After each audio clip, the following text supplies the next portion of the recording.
नमस्कार दोस्तों, उम्मीद है आप लोग अच्छे से होंगे। अगर आप इस चैनल पर नए हैं तो कृपया इस चैनल को सब्सक्राइब कर दें, बेल आइकॉन नोटिफिकेशन पर क्लिक कर दें, वीडियो को लाइक एंड शेयर जरूर कर दें ताकि समय समय पर आपके समक्ष और भी बेहतरीन वीडियोस बनाने का हमें मौका मिलता रहे। दोस्तों, माननीय दिल्ली न्यायालय की उच्च न्यायालय दिल्ली हाई कोर्ट की आज हम एक जजमेंट आपके समक्ष लेकर आए हैं। ये जजमेंट पे काफ़ी न्यूज़पेपर्स पे भी काफ़ी कमेंट्स आए थे, जो मतलब ऑब्जर्वेशंस पे माननीय दिल्ली हाई कोर्ट ने जो है इन्फोर्समेंट डायरेक्टर्स के ऊपर कुछ डायरेक्शंस दिए थे। तो न्यूज़पेपर्स को के अलावा वो हम इस पर कोई कमेंट नहीं करेंगे न्यूज़पेपर्स की क्या न्यूज़ थी, लेकिन हम जब तक हम जजमेंट के जो लीगल एस्पेक्ट्स हैं उसको जब तक हम नहीं समझेंगे तभी तक हम इस पर कोई कमेंट नहीं दे पाएंगे। तो आइए हम इस जजमेंट के कोर से कंटेंट्स को समझने की कोशिश करते हैं। देखिए, ये माननीय दिल्ली उच्च न्यायालय ने ये जजमेंट जो है 29 नवंबर 2022 को रिजर्व की थी और प्रोनाउंस 24 जनवरी 2023 को हुआ है, जो कि रिट पिटीशन सीवर 13361 ऑफ 2018 की है, जो कि न्यूट्रल साइटेशन नंबर भी बता रखा है 2023 DHC /000481 और petitioners versus union of India and other ये रिस्पॉन्डेड है। और दूसरी भी कई रिट पिटीशंस हैं वो भी क्लब्ड हुई हैं और इसमें जो कॉमन जजमेंट है वो दो रिट पिटीशंस हैं वो क्लब्ड हुई हैं और जो जजमेंट है वो प्रोनाउंस हुई है। तो हम इसके थोड़े से फैक्ट्स को जानने से पहले थोड़ा सा prevention of money laundering act है उसके बारे में भी जानेंगे, क्योंकि prevention of money laundering act के जो प्रोविजंस है इस जजमेंट में डिस्कस किए गए हैं, जो कि सेक्शन 21U जो है वो डिस्कस किया गया है, सेक्शन 3 डिस्कस किया गया है जो कि बताता है offences of the money laundering, और इसके पास attachment of property involving in the money laundering section 5 और सेक्शन 45 के बारे में डिस्कस किया गया है, जो कि बताता है कि offences to the be cognizable and non bailable, और सेक्शन 66 सब पार्ट 2 जो कि डिस्क्लोजर ऑफ इंफॉर्मेशन से संबंधित है, और सेक्शन 2I सब पार्ट U के बारे में बताया गया। तो अब आइए हम इसके थोड़ा सा फैक्ट्स को समझ लेते हैं। इस फैक्ट्स में क्या बताया गया था, तो हुआ क्या था इसमें, क्योंकि 111 पेज की जजमेंट है। अगर हम इसके पूरा इंडेक्स फिगर में बनाई गई है पूरी, और इसमें जो बताया गया है कि स्कोप क्या है, प्रोविजंस का क्या है, प्रोलॉग प्रीलिमिनरी ऑब्जेक्शंस जो रेज किए गए थे, पेटिशनर्स के arguments, enforcement director of contentions underpinning of the PAO। जो PAO है वो इसका मतलब यहाँ पर है प्रोविजनल अटैचमेंट ऑर्डर, और scope and sections of 3 and 5 powers entrusted with enforcement director section 66 सब part 2 and ramifications and peripheral issues। तो दोस्तों, इस जजमेंट में ये था कि जो प्रोविजनल अटैचमेंट ऑर्डर को चैलेंज किया गया था, माननीय यहाँ पर दिल्ली हाई कोर्ट ने पिटिशनर्स को रिलीफ दे दी थी। यहाँ पर जो प्रोविजनल अटैचमेंट ऑर्डर है वो क्वैश कर दिया था, और इसमें कुछ ऑब्जर्वेशंस भी दिए हैं कि इन्फोर्समेंट डायरेक्टर की कितनी क्या पावर्स हैं, क्या जुरिस्डिक्शंस हैं, और इसके जो एक्ट के अकॉर्डिंगली जो है वो माननीय कोर्ट ने अपनी ऑब्जर्वेशन की थी। तो आइए हम इसके जो फैक्ट्स हैं उसको थोड़ा सा समझ लेते हैं। क्या बताया गया था कि देखिए, ये प्रोसीडिंग्स थी जो इन्फोर्समेंट डायरेक्टर ने चलाई थी, जो पैरा नंबर 9 में बताई गई है कि एलोकेशन, ये एक कोल ब्लॉक था एक जगह का जो स्टेट ऑफ छत्तीसगढ़ है, और 13 नवंबर 2006 को ministry of coal union government of India ने एक एडवर्टाइजमेंट निकाली थी जिसमें एप्लीकेशन की एलोकेशन देनी थी 38 कोल ब्लॉक्स को, और यहाँ पर पिटिशनर ने अपनी एडवर्टाइजमेंट सबमिट की थी 12 जनवरी 2007 को, और कोल ब्लॉक के लिए 6 नवंबर 2007 को यूनियन गवर्नमेंट ऑफ इंडिया ने जो पिटिशनर को allotment of the coal block दे दिया गया था, और एक जॉइंट वेंचर था पार्टनर और पिटिशनर को, और जॉइंट वेंचर को कहा कि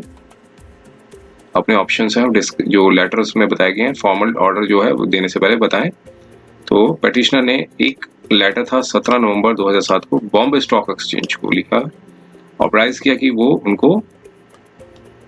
अलॉटमेंट हो गई है कोल ब्लॉक की। तो लेटर फॉर लोकेशन की बेसिस पे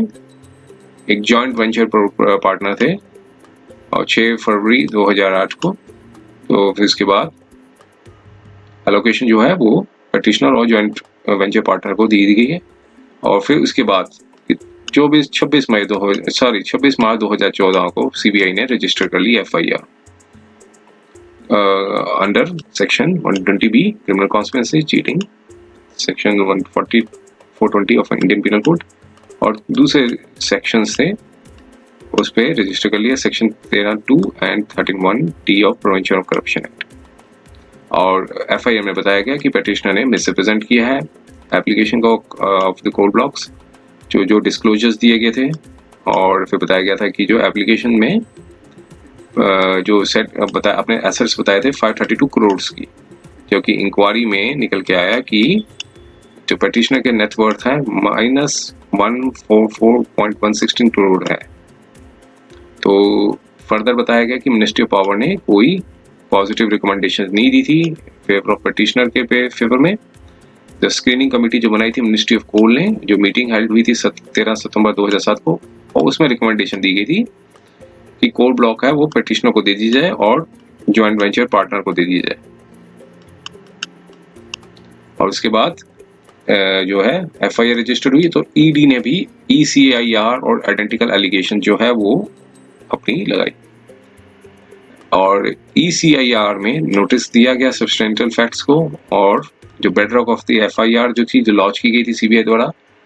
कि commission of the aforesaid criminal offences हुए, तो रिस्पोंडेंट ने को बिलीव करना पड़ा कि क्राइम जो हुआ है वो जनरेट हुआ है। और इसके बाद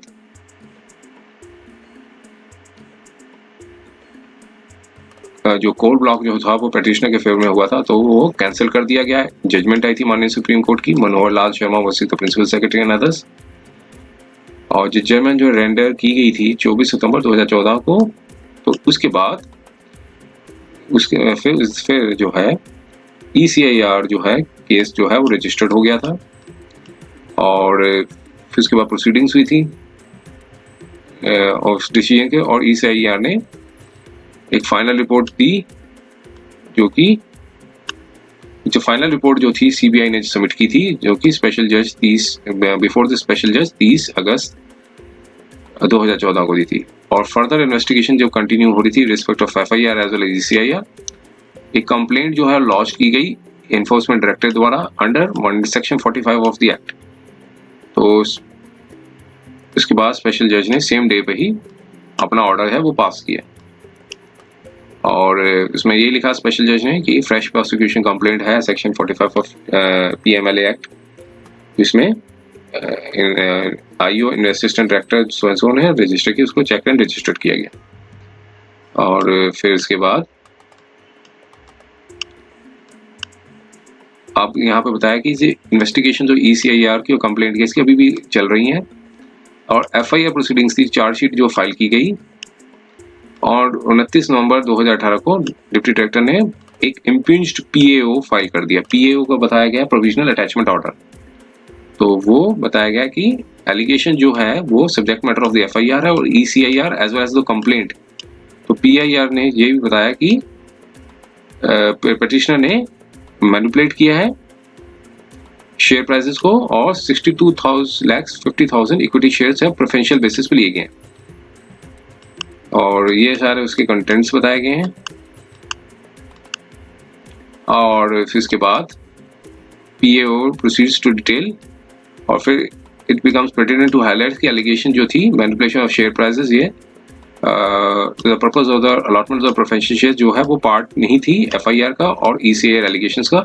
तो कंप्लेंट प्लेस नहीं की गई रिकॉर्ड में, काउड जो है जो अनएबल टू असर्टेन की जो प्रोफेशनल अलॉटमेंट ऑफ शेयर्स हैं वो पार्ट ऑफ द प्रोसीडिंग्स थे कि नहीं थे। तो पैरा 8 के जो डिटेल्स के बारे में बताया गया। तो फिर इसके बाद जो है क्वेश्चन के लिए यहाँ पे पटिशन डाली गई। आज हम इसके जो एनालिसिस जो किया कोर्ट ने उसके ऊपर हम चलते हैं। इसका जो है बताया गया है पेज नंबर 94 पे चलते हैं। जजमेंट के सारे जो फैक्ट्स और एनालिसिस करने के बाद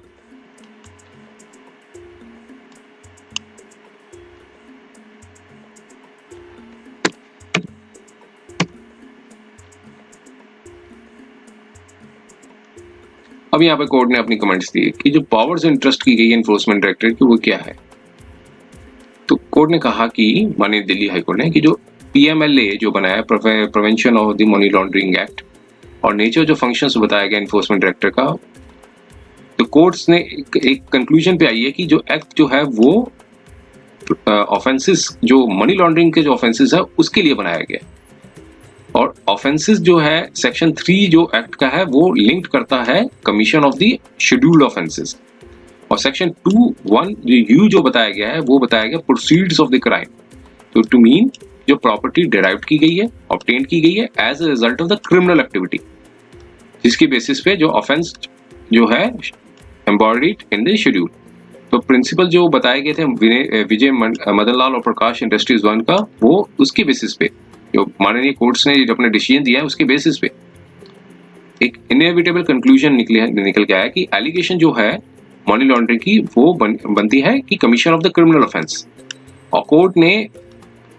प्रकाश इंडस्ट्रीज 1 पे बताया कि अगर क्रिमिनल ऑफेंस की जो कमीशन जो है वो एब्सेंट है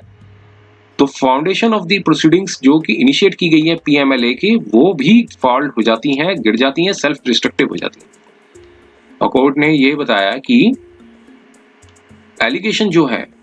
वो लेवल्ड की गई थी ओरिजिनल एफआईआर में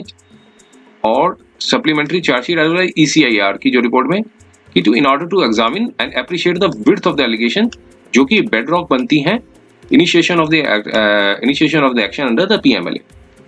तो वो क्लियरली एविडेंस था कि they was stand restricted to the alleged acts of the misrepresentation and submission of the incorrect facts by the petitioner in order to obtain allocation in respect of coal block। तो उसके basis पे ये बताया गया था कि वो evidence ये बताया गया था कि वो रिस्ट्रिक्टेड थी सिर्फ इस एक्ट तक की मिसरिप्रेजेंटेशन की गई है और इनकरेक्ट फैक्ट्स दिए गए हैं जिसकी वजह से जो कोल ब्लॉक का जो एलोकेशन वो ले लिया गया। और जो एलिगेशन थी जो कि manipulation of the share prices और जो प्रोसीड थी वो ऑब्टेन किए गए पिटिशनर ने ली है from the allotment of the preferential share, वो जो थी ये पार्ट नहीं थी एफआईआर का और सप्लीमेंट्री चार्जशीट और ना ही ईसीआईआर की जो प्रोसीडिंग में था। ये पिटिशनर ने अलॉटमेंट जो प्रेफरेंशियल शेयर्स हैं वो अलॉट कर लिए थे, कहते हैं एफआईआर में ये मेंशन नहीं था, ना ही सप्लीमेंट्री चार्जशीट में था, ना ही ईसीआईआर में। तो पोजीशन जो थी इमर्जेस आउट ये निकल के आई थी कि जो ऑफेंसेस जो थे वो ऑलरेडी कमिटेड किए जा चुके थे पिटिशनर द्वारा बाय कि his date on the offenses that could be said to be have allegedly committed by the petitioner by the virtue of the allotment of the जो प्रेफरेंशियल शेयर्स जो है वो एक सब्जेक्ट मैटर नहीं था proceedings का जो कि जो प्रेडिकेट ऑफेंस के बारे में। तो यहाँ से ऑब्जर्व निकल के आता है कि जो ईडी ने एम्पावर है पीएमएलए को पीएमएलए के अंदर कि वही ऑफेंसेस है जो कि मनी लॉन्ड्रिंग से रिलेटेड हो, तो ये उनके पास ना ही पावर है ना अथॉरिटी है कि ना ही जुरिस्डिक्शन है कि वो इन्वेस्टिगेट करें, इंक्वायर करें जो कि ऑफेंसेस जो है अदर देन द ऑफेंसेस जो सेक्शन 3 के अलावा जो ऑफेंसेस है उसमें वो ना भी उनकी कोई जुरिस्डिक्शन नहीं है। और सुप्रीम कोर्ट ने विजय मंडल का जो केस था उसमें ये बताया था कि अथॉरिटीज अंडर पीएमएलए के पास वो ऐसा एक्शन ना लें कि जिसकी वजह से जो अगेंस्ट अ पर्सन जो मनी लॉन्ड्रिंग के वो ऑन अजम्पशन कि ये स्पेसिफाइड ऑफेंस जो है वो कमिट किया गया है और अज्यूम सिग्निफिकेंस अजम्पशन के आधार पे ना करें। और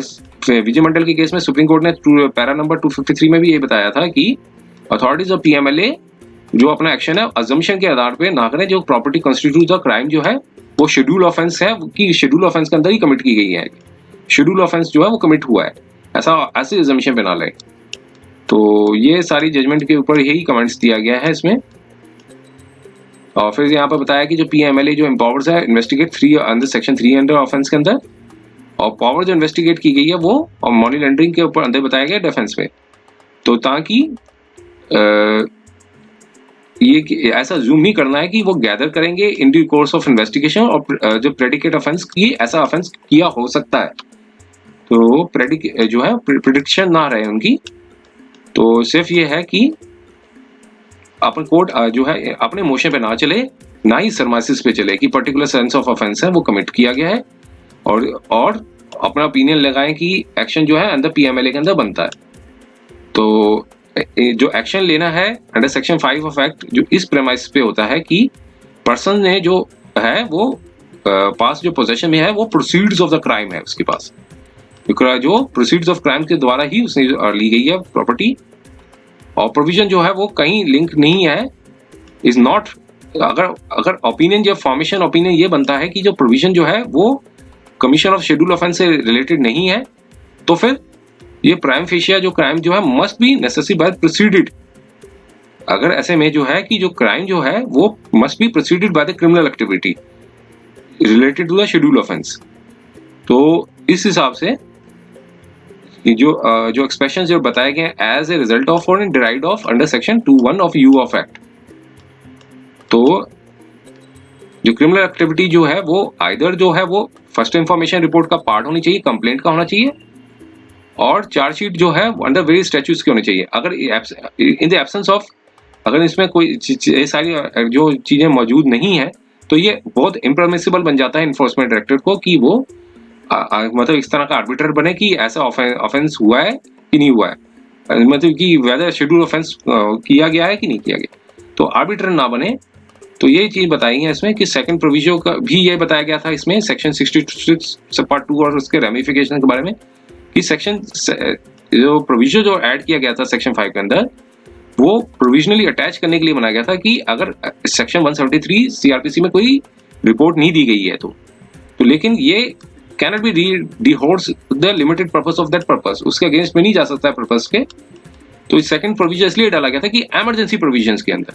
कि जो प्रॉपर्टी जो है वो इन्वॉल्व है मनी लॉन्ड्रिंग पे, और अगर इमीडिएटली एक्शन नहीं लिया गया तो फिर प्रॉब्लम, मतलब इमीडिएटली एक्शन नहीं लिया गया तो फिर मतलब जो अगेंस्ट में जा सकता है। तो इसलिए इमरजेंसी प्रोविजन के अंदर ही वो जो है प्रोविजन दिया गया। तो ये सारा प्रोविजन को सारे कोर्ट ने माननीय कोर्ट ने डिस्कस किया। तो और बाद में आया कि जो एलोकेशन थी प्रेफरेंशियल शेयर्स की और जो गैदर किया गया था वो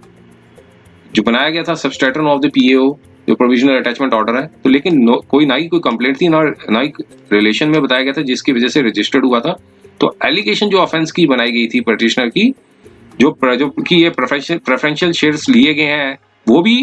ना ही इन्वेस्टिगेशन में दिखाए गए, ना ही कंसर्न एजेंसी ने दिखाए, मतलब कंसर्न एजेंसी ने अपने इन्वेस्टिगेशन में नहीं दिखाए। तो ये beyond the audit of doubt बन जाता है कि जो पीओ जो था वो सिर्फ एक प्रिजम्पशन के आधार पे था जिसकी वजह से इन्फोर्समेंट डायरेक्टर ने schedule offence committed by the petitioner while allotting the preferential shares. तो ये सिर्फ एक है कि प्रिजम्पशन के आधार पे बनाया गया था, और ना तो एफआईआर ना ही चार्जशीट में ये बंद किया है कि अलॉटमेंट ऑफ शेयर जो था ये या फिर बेनिफिट्स जो है वो डिराइव किए गए हैं। तो यहाँ पर कहीं भी दिखाया नहीं गया है, ना इधर एफआईआर ना चार्जशीट कि ये प्रेफरेंशियल शेयर्स के बारे में कुछ भी नहीं बताया गया। तो सारे इसमें कमियां पाई, और यहाँ पे क्योंकि काफ़ी लंबी जजमेंट है 118 पेज की, तो इसमें जो है वो पिटीशन को अलाउ कर दिया। तो ये था इन्फोर्समेंट डायरेक्टर के ऊपर माननीय दिल्ली हाईकोर्ट ने अपने जो कमेंट्स दिए थे। तो उम्मीद है ये वीडियो आपको पसंद आया होगा। अगर ये वीडियो पसंद आया तो कृपया इस वीडियो को लाइक कर दें, चैनल को सब्सक्राइब कर दें और बेल आइकॉन नोटिफिकेशन पर क्लिक कर दें वीडियो को, ताकि समय समय पर आपके समक्ष और भी बेहतरीन वीडियोस बनाने का हमें मौका मिलता रहे। समय देने के लिए बहुत बहुत धन्यवाद।